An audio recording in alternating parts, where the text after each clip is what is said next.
मिला है, युवाओं को आशीर्वाद मिला, क्या कहना चाहेंगे आप? देखिए, आज मेरे हल्के के लोग नीलोखेड़ी विधानसभा के विभिन्न गांवों से, विभिन्न शहरों से, तरावड़ी से, निसिंग से, निगदू से, सभी गांवों से लोग आए हैं। और आज हमारी नीलोखेड़ी विधानसभा जो चुनाव है 2024, उसको लेके हमारी जो मीटिंग हुई है, हम सबका जो एक लक्ष्य है कि नीलोखेड़ी को प्रगति की ओर लेके जाना है, नीलोखेड़ी को एक विकास के पथ पे लेके जाना है। हमारी नीलोखेड़ी कहीं ना कहीं विकास के पक्ष से कहीं ना कहीं बहुत कमज़ोर है। जीटी रोड पे देखिए आप, ये विधानसभा लगती है 150 किलोमीटर की रेंज में है, ये दिल्ली के भी और चंडीगढ़ के भी, लेकिन फिर भी यहाँ पे विकास की इतनी कमी है कि यहाँ बच्चों के लिए पढ़ने के लिए स्कूल नहीं है।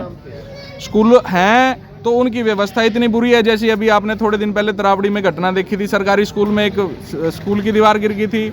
नालों की यहाँ पे व्यवस्था नहीं है, निकासी की यहाँ पे व्यवस्था नहीं है। सबसे पुराने ये गांव हैं। और यहाँ के जो सभी हमारे कॉलेज का आप देखिए, सबसे एक जो मज़ेदार बात क्या है, यहाँ पे कॉलेज पिछले कई सालों से बन रहा है और आज तक उसको आखिरी रूप ये नहीं दे पाए। कि कहीं ना कहीं सरकारों की ही कमी है। इतने करोड़ रुपए का इन्होंने अनुदान हमारी सरकार से लिया, हमारे टैक्स के पैसों से लिया, और आज तक ये हमारे कॉलेज की जो हमारी सुविधा है वो नीलोखेड़ी वासियों को, नीलोखेड़ी के बच्चों को नहीं दे पाए। दूसरी बात यह है कि मेरा जो भी राजनीतिक करियर रहा वो मेरे लोगों की वजह से रहा। कोई मेरा ताऊ है, कोई मेरा भाई है, कोई मेरा चाचा है, सभी हम साथ बड़े हुए हैं और हमने साथ ही सारी दुनिया देखी है। राजनीति में हमारा जो आने का मकसद था वो भी यही था कि हमारे नीलोखेड़ी की जनता का हम एक प्रगति के अवसर उनको नहीं दे सकें, नीलोखेड़ी विधानसभा के लोगों का विकास कर सकें। हमारे जो लोग हैं उनके लिए भी अपॉर्चुनिटीज उतनी ही हों जितनी एक अमीर आदमी के लिए होती हैं, लेकिन ये आज तक संभव नहीं हो पाया। और 2024 में नीलोखेड़ी के हर युवा ने, हर बुजुर्ग ने और हर व्यक्ति ने अपनी कमर कस ली है कि नीलोखेड़ी विधानसभा के प्रगति के लिए अब वो एक नए चेहरे को, और इन सब के जो फैसला इन्होंने किया उसका मैं सम्मान भी करता हूं। और इस जो इन्होंने मेरे सामने प्रस्ताव रखा, जो मेरे सारे नीलोखेड़ी विधानसभा के लोगों ने मेरे आगे जो प्रस्ताव रखा है उसका भी मैं सम्मान करता हूँ। जनता को बता दीजिए क्या प्रस्ताव रखा गया? देखिए, यहाँ के जो लोग हैं, जो हमारे तरावड़ी के जो प्रमुख लोग हैं, जैसे हमारे ताऊ जी हैं, प्रेमचंद शर्मा जी हैं, सुमित गोयल एडवोकेट जी हैं, बंटू जी हैं, और हमारे सबसे पुराने साथी मनीष भार्गव जी हैं, हमारे पठानिया साहब हैं, हमारे मनीष शर्मा रिंकू जी हैं, अनुराग भार्गव जी हैं, कलसी से हैं, बरसाड़ू से हैं, बुखाबरी से हमारे चौधरी साहब हैं, और हमारे तमाम एडवोकेट साथी हैं, हमारे तरावड़ी के हमारे वरिष्ठ साथी हैं। और इन सब ने हमारे सामने ये प्रस्ताव रखा कि नीलोखेड़ी की राजनीति को एक नया हमने रंग देना है, एक नया हमने चेहरा देना है, और नया एक व्यक्ति हमने आके लाना है जो हमारे बीच का हो, जो हमारे लिए काम कर सके, जो पढ़ा लिखा हो, जो हमेशा लोगों के विकास की बात सोचे।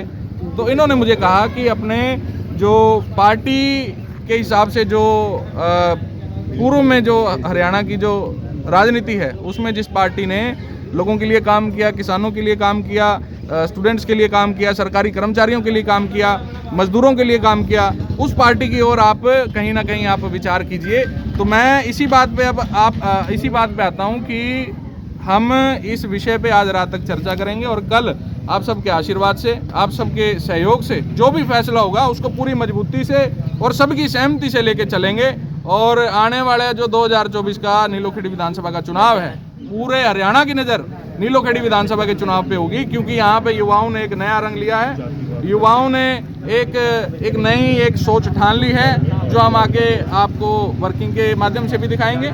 और जैसे जैसे हम आगे चलेंगे हम सब मिलके, उसके बाद पूरे हरियाणा तक, पूरी विधानसभा तक हमारी गूंज जाएगी। यहाँ के जो पुराने जो प्रतिनिधि यहाँ पे रहे हैं, जनता द्वारा चुने गए, ये ऊपर से कुछ और हैं, अंदर से कुछ और हैं।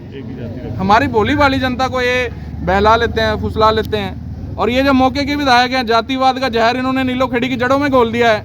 और हम सभी मिलके हमने ठान लिया है कि उस ऐसे जातिवाद का जहर घोलने वालों की खटिया भी खड़ी करेंगे और उसी कुर्सी से खींच लाएंगे जिस पे हाथ जोड़ के बैठे थे। और बहुरूपिया जो इनका जो एक चरित्र है, ये लोगों के सामने कुछ और हैं, अंदर कुछ और हैं। ये लोगों को दिखाते हैं जी हम बहुत शरीफ व्यक्ति हैं, शराफत हमारे जो हमारे चेहरे से टपकती है, लेकिन अंदर उतना ही जातिवाद का इनका जहर घोला हुआ है।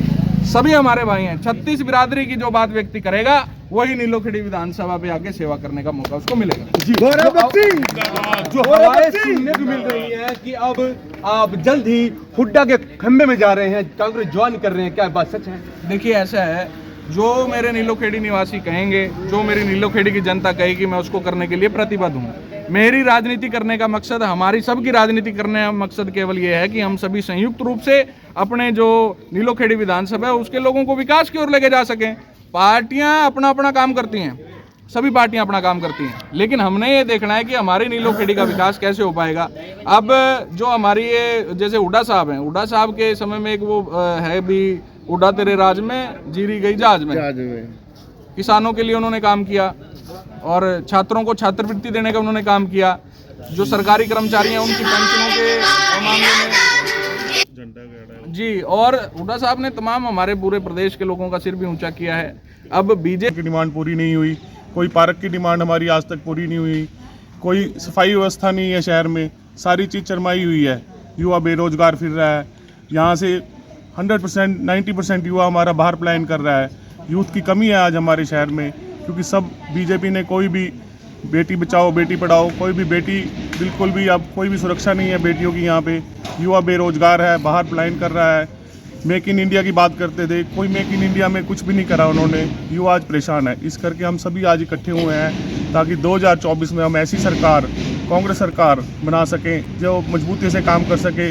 हुड्डा सर गौरव बख्शी जी पिछले 6 महीने से, साल से बहुत ज़्यादा मेहनत कर रहे हैं, घर घर जा रहे हैं, शहर की आवाज़ को उठा रहे हैं और आप सारे इकट्ठे हुए हैं हमारे साथ।